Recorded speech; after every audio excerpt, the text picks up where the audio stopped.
વજન ઘટાડવાની વાત આવે તો સૌથી પહેલાં તો આપણે આપણા શરીરનો BMR છે ને એ જાણી લેવો જોઈએ.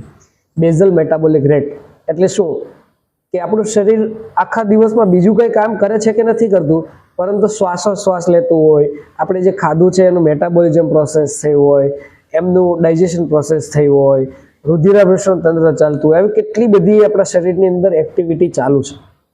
અને આની અંદર કંઈક ને કંઈક આપણા શરીરને કેલરીની પણ જરૂરિયાત હોય છે. તો એ મિનિમમ કેલરી આપણા શરીરને આખા દિવસની કેટલી જોઈએ છે એનો માનાંક એટલે બેઝલ મેટાબોલિક રેટ.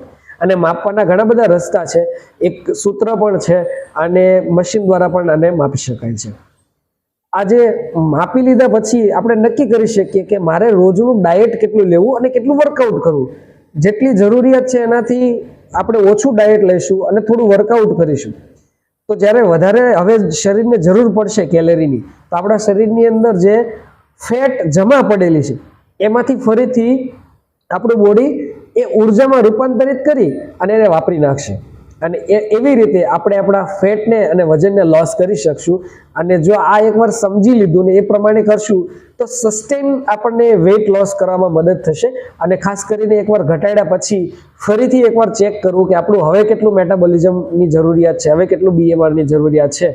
અને જો એ પ્રમાણે આપણે ડાયટ કન્ટિન્યુ રાખ્યું તો એકવાર વજન ઘટ્યા પછી એ પાછું વધશે પણ નહીં.